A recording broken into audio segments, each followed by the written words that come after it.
So, Kate Faulkner was the Chief of Natural Resources Division for Channel Islands National Park from 1990 to 2016. I've been a fan of Kate since I started working on the islands. She is a strong and pragmatic leader and has accomplished really big things during her time at Channel Islands National Park. She'll speak about the complex rat, deer, and elk eradications that she led on Anacapa and Santa Rosa Island, including the difficulties of making that happen, the importance of collaborations and supporters, and the impressive bird and plant recovery that followed. So welcome, Kate.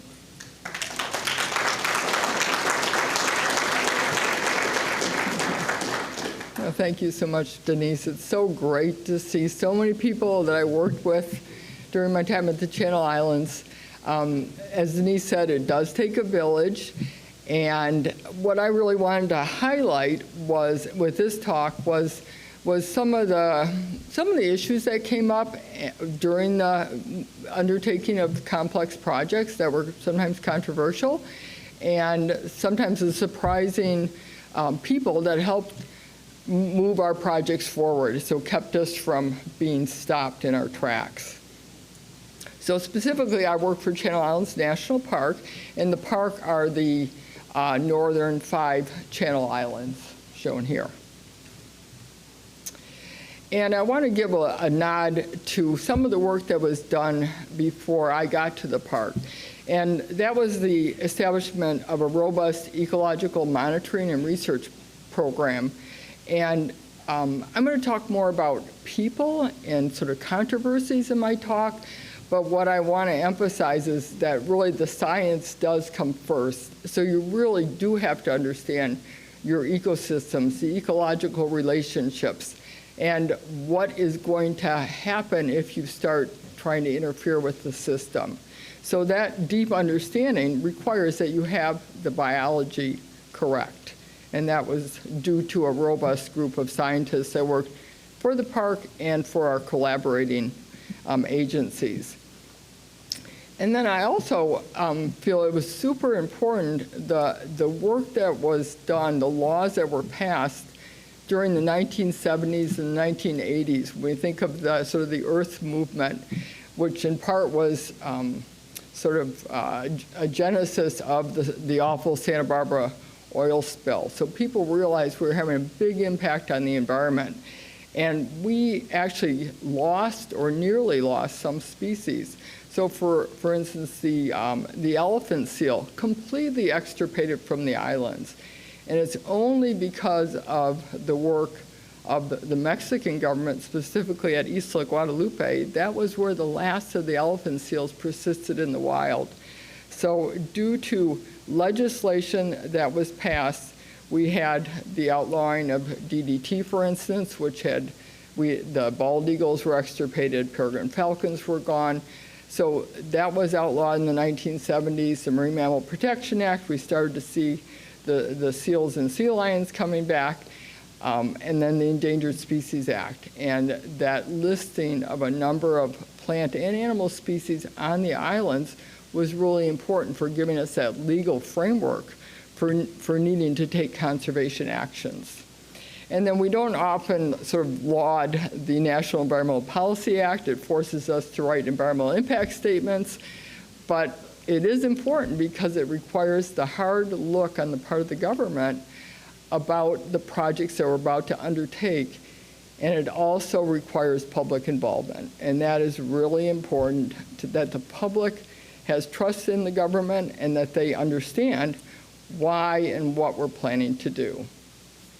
So the first of 3 projects that I'm going to sort of run through and use as a description of how people and collaborations were really important to the conservation of the Channel Islands. So the Anacapa Island, it is the smallest or the second smallest of the Channel Islands, and that island had rats, specifically the Rattus rattus, the black or shipwreck rat. And we're not exactly sure when they were introduced, but it was either with a shipwreck in the late 1800s or maybe with the construction of the lighthouse. The problem caused by the black rats was that they were eating the eggs of the ground nesting seabirds. So Anacapa Island does not have any large predators. There's no island foxes on that island. And it's completely surrounded by very steep cliffs with lots of nooks and crannies, critically important places for these rare ground nesting seabirds. But the seabirds could not nest successfully because of the presence of the black rats. And the Scripps' murrelet in particular, rare seabird, and really relies primarily on Anacapa and Santa Barbara Island as the only two places in the United States with large nesting colonies.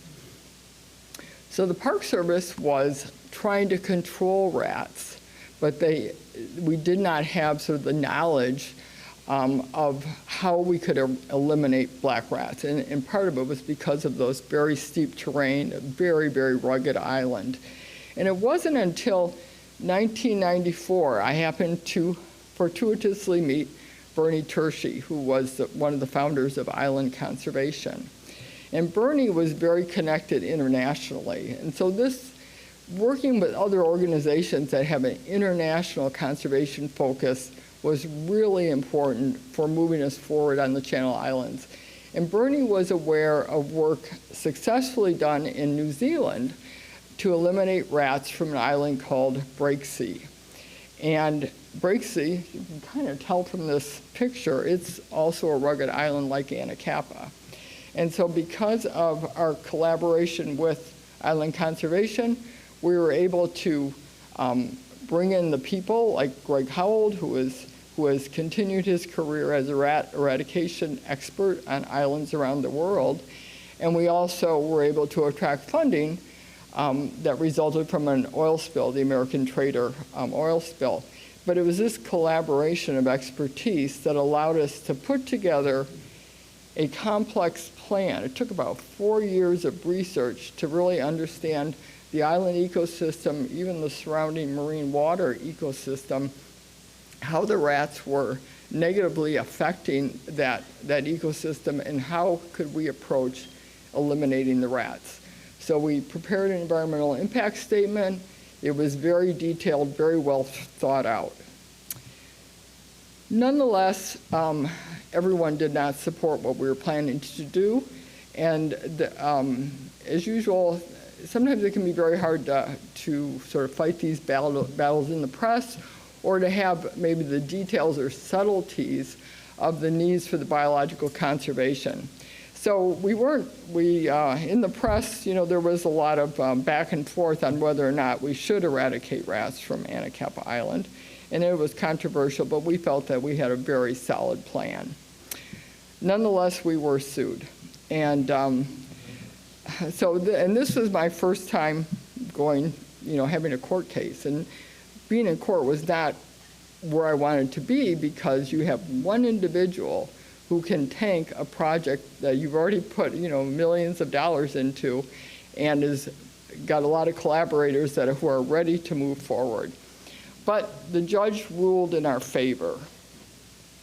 And so what I learned is in the court and with judges, you're dealing with facts, and that can actually work in your favor if you have done your homework.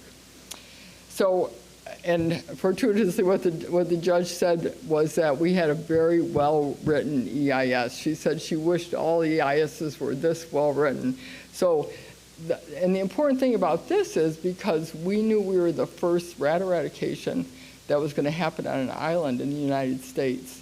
So we had to get it correct, because if we failed, that meant it would make it that much harder for other islands to follow suit. So we had the go-ahead to move forward. We were allowed to move forward. The rats were eradicated. And as a result, we have seen the return of the Scripps murrelet nesting on Anacapa Island. We were getting about 15% per year increase in murrelet numbers, successfully nesting. And we've also seen the return of two other rare seabirds, the ashy storm petrel and Cassin's auklet, to nest on Anacapa Island. Yay. Okay. So now I'm going to move to Santa Cruz Island, much, much bigger island than Anacapa. It's actually the largest of all the islands off of the coast of California. And Santa Cruz Island is 3/4 of it is owned by the Nature Conservancy, and the eastern 1/4 of the island is owned by the National Park Service. And this was a really excellent collaboration between two organizations that really have very similar conservation goals. And I would say that each organization has its own strengths. And so I don't think the Park Service could have done it on its own. Perhaps the Nature Conservancy could have, but it was really, I think, a great partnership that allowed us to take on a really large project. Specifically, we had feral pigs island-wide, and our goal was to manage the island as one ecosystem, irregardless of the boundary dividing the two landowners. So feral pigs were island-wide. Everyone knows feral pigs can breed, their populations go way up, and then you have a big crash after they've eaten themselves out of house and home. And they don't just affect flora and fauna, but they also affect and impact the archaeological resources, of which are very, very important on Santa Cruz Island. But the pigs were causing even more problems than we originally realized. So it's kind of a complex story. I'm sure most of you have heard about this, but we knew that the pigs were directly impacting the soils, water quality, vegetation. But the pigs were also sort of the central reason for the decline in island foxes that occurred on Santa Cruz Island, Santa Rosa Island, and on San Miguel. It was all because of those pigs on Santa Cruz Island. So it was sort of a complex story. What happened was bald eagles used to be on Santa Cruz Island. We would have probably 10 or 12 nests in territories on that island. They had been extirpated due to the DDT.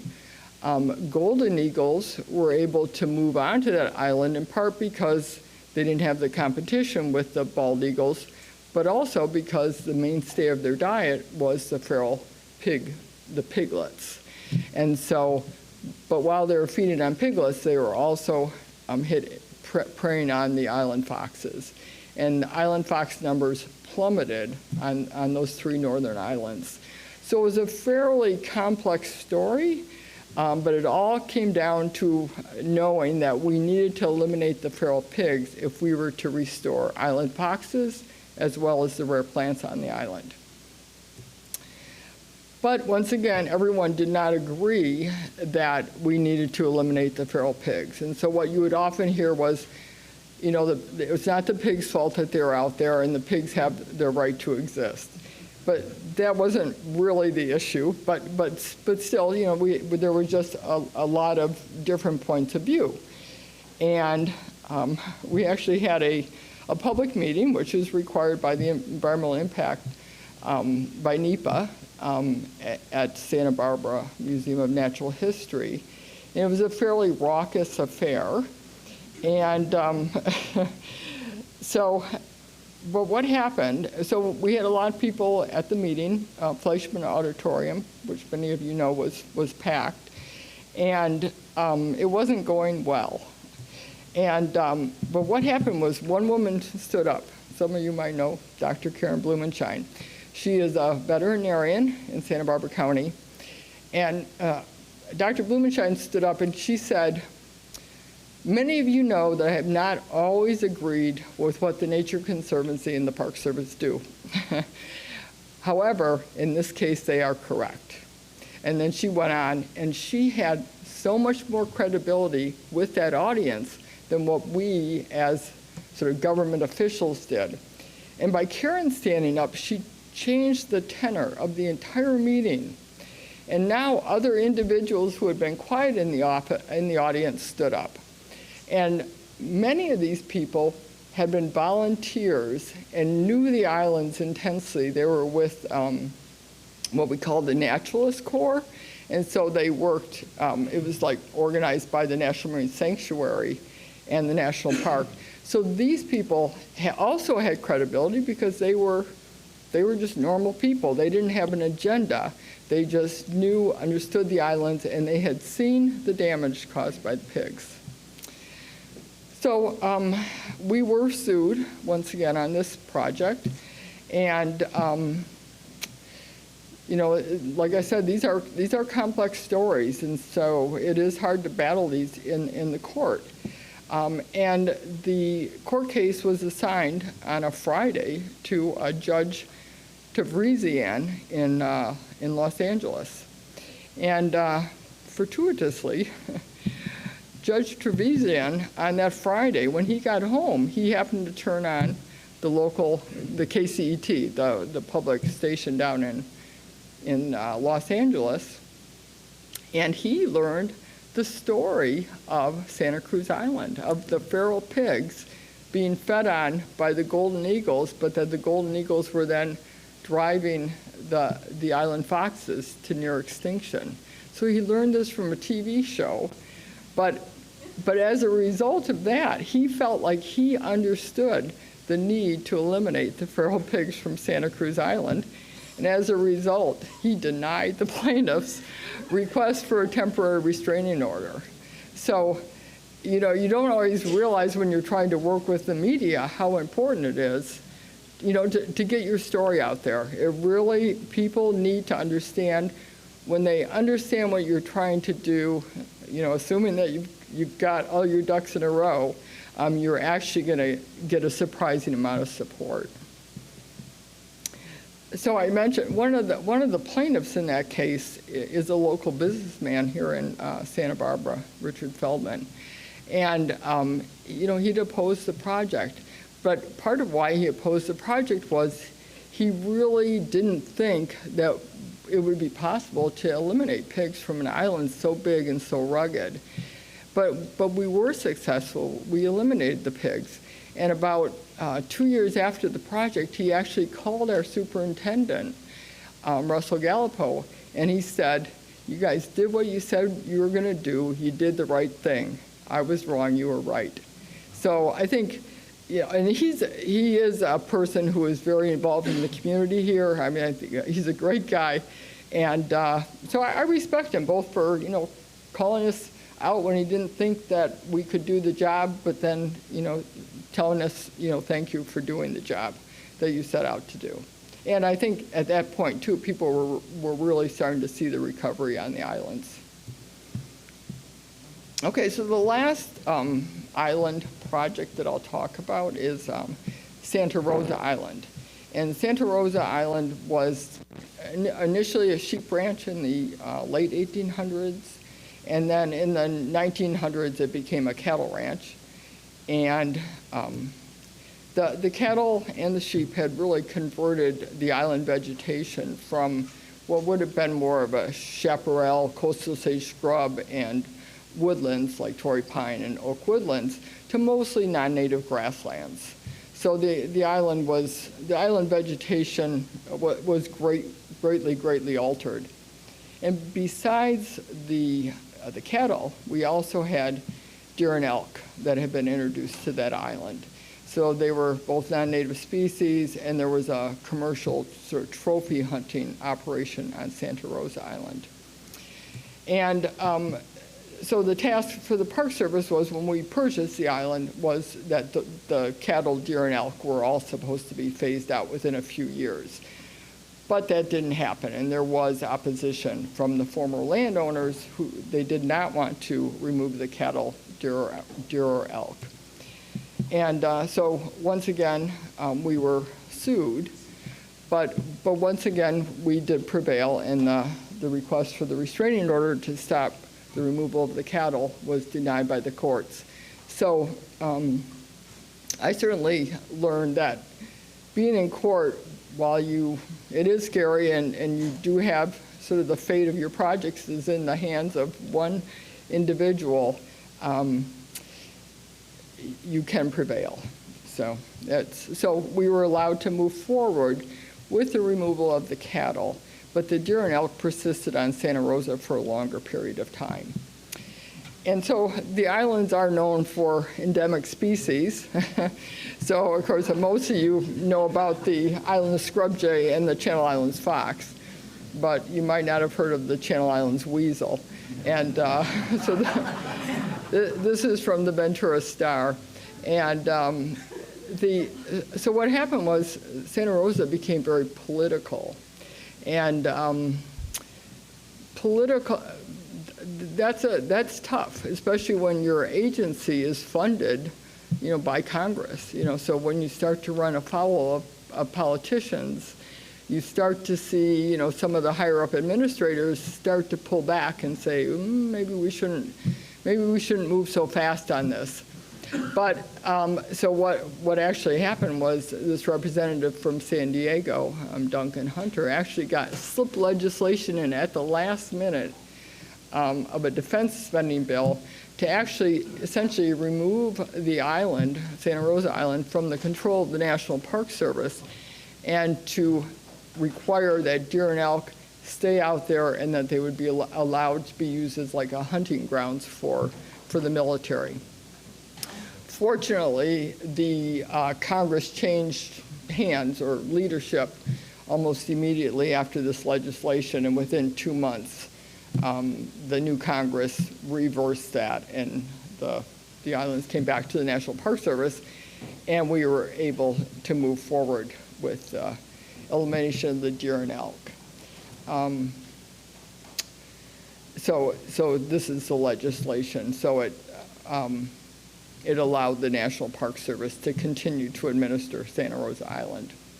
So as a result, we were able to remove the cattle, we were able to remove the deer and the elk, and this, which was sort of a typical view on Santa Rosa Island, this is a water course.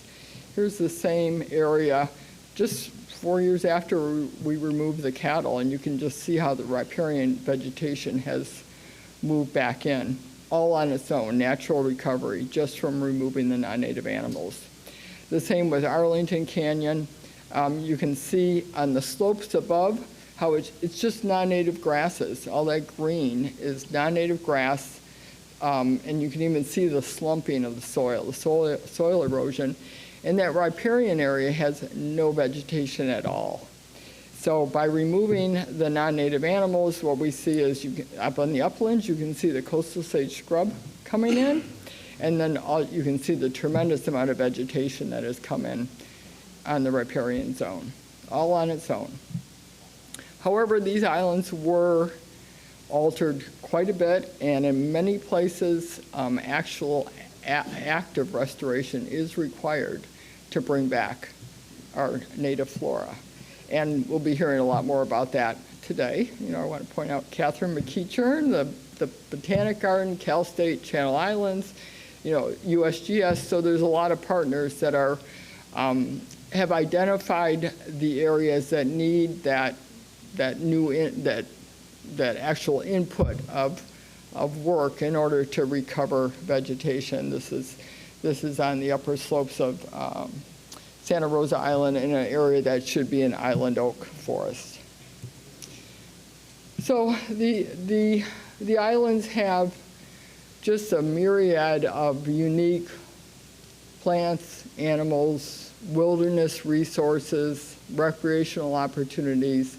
I mean, they really are gems here in Southern California. Many of the parts that we have out on the islands, it is due to the work of people that were, decades in advance of us trying to conserve the islands and their activities. And during my time at the park, I and many people in this room were part of sort of the efforts to ensure that we, as you said, opened the door to allow for the continuing work of restoration on the Channel Islands. So there's still plenty to do, but I think we've got a pretty good start. So, thank you.